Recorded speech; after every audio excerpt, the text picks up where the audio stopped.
أعوذ بالله من الشيطان الرجيم. بسم الله الرحمن الرحيم.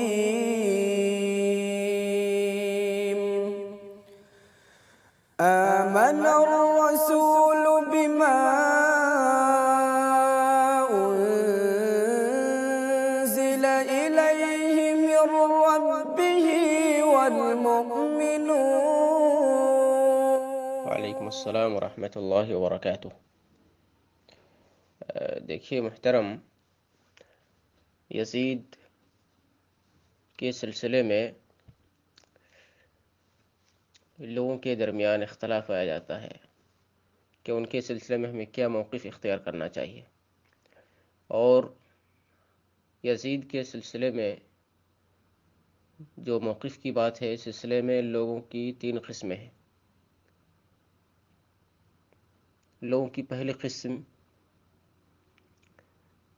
وہ ہے جو یزید کو کافر مانتے ہیں،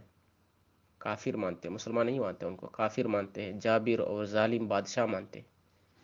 یہ رافضہ وغیرہ ہے، روافض اور شیعہ حضرات، اور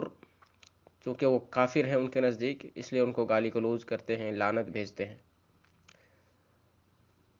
دوسری طرح کے لوگ وہ ہیں جو یزید کو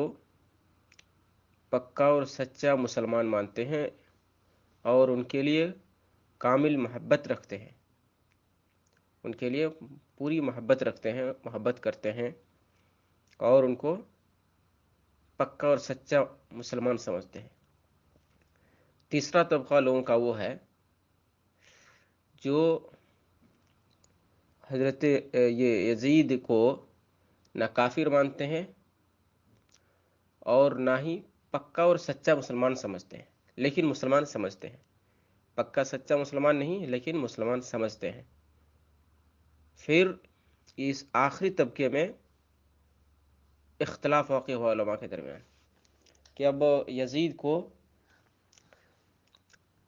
رحمت اللہ علیہ کہا جائے یا نہیں، ان کے لیے دعا کیا جائے یا نہیں، یا ان پہ لعنت بھیجی جائے یا خاموشی اختیار کی جائے۔ تو بعض علماء ان پہ لعنت بھیجتے ہیں، اور چونکہ حضرت حسین کا قتل ان کے ہاتھوں پیش آیا تھا، وہ کہتے ہیں۔ اسی طرح سے واقعہ حرہ کا مسئلہ ہے، اور بعض کہتے ہیں کہ نہیں، ان پہ لعنت نہیں بھیجی جائے، بلکہ رحمت اللہ علیہ کہا جائے جب بھی ان کا نام آئے، اور اچھے ڈھنگ سے اس کا تذکرہ کیا جائے، ان کے لیے دعائیں کی جائے، محبتیں رکھی جائیں ان کے تعلق سے۔ اور تیسرا جو موقف ہے وہ یہ ہے کہ خاموشی اختیار کی جائے، نہ لعنت بھیجی جائے اور نہ ہی ان سے محبت رکھی جائے پوری، کیونکہ وہ ظالم تھے، اس میں کوئی شک نہیں، تو اس لیے پوری محبت بھی نہ رکھی جائے اور لعنت بھی نہیں بھیجی جائے، اس لیے کہ وہ ایک مسلمان تو تھے ہی، اس میں کوئی اختلاف نہیں ہے، کافر نہیں تھے۔ تو اس سلسلے میں پھر یہ تفصیل دیکھیے، جو پہلا طبقہ ہے جو اس کو کافر سمجھتے ہیں، وہ بالکل غلط ہے، کافر نہیں، وہ مسلمان ہے، وہ رافضہ کا عقیدہ ہے، ہمیں رافضی اور کسی شیعہ کے عقیدے سے متاثر ہونے کی ضرورت نہیں ہے۔ اور جو دوسرا طبقہ ہے لوگوں کا جو پکا سچا مسلمان مانتے ہیں، وہ بھی غلط ہے، وہ پکے سچے مسلمان نہیں تھے، ان سے گناہ صادر ہوئے اور کئی عظیم جرم بھی انہوں نے کیے، ٹھیک ہے۔ حضرت حسین کا قتل انہوں نے خود سے نہیں کیا، یہ بات تو طے ہے، ابن زیاد نے کیا تھا، لیکن ان کے دور حکومت میں یا ان کے دور خلافت میں، ان کی بادشاہت میں یہ قتل ہوا، تو ایک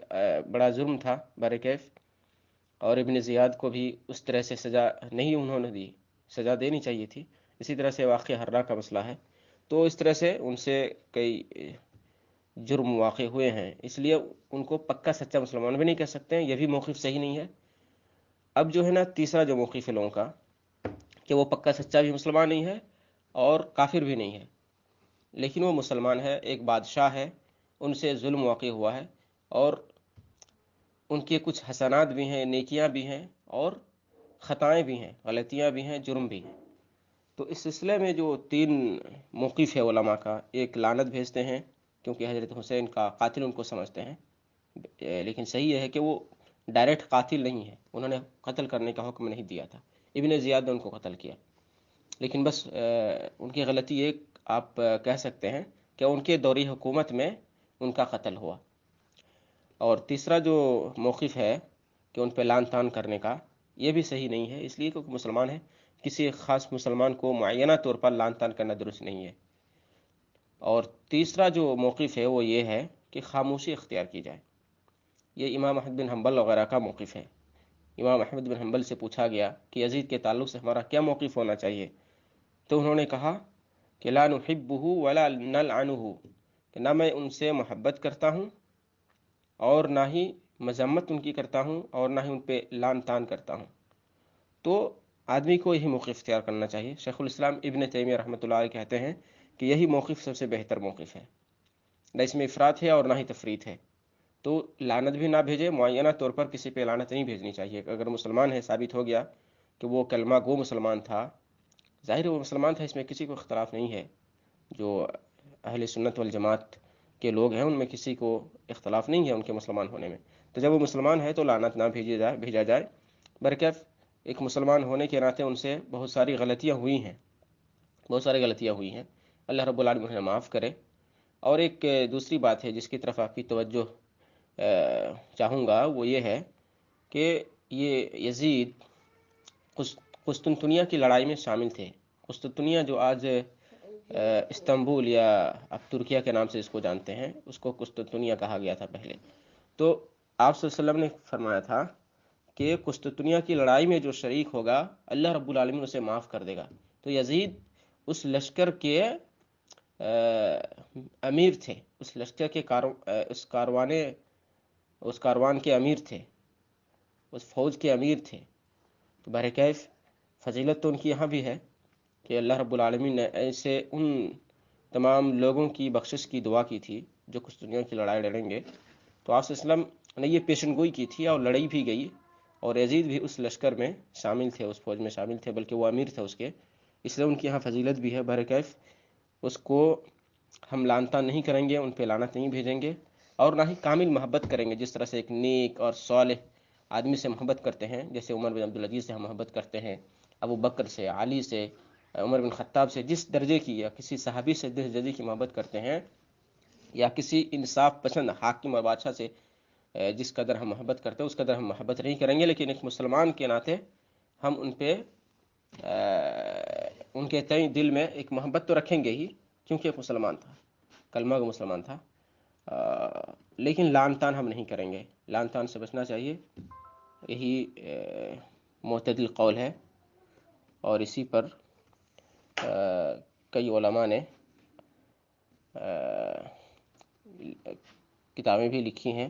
اور اسی موقف کو کئی علماء نے اختیار بھی کیا ہے، جیسے احمد بن حنبل نے اور شیخ الاسلام ابن تیمیہ نے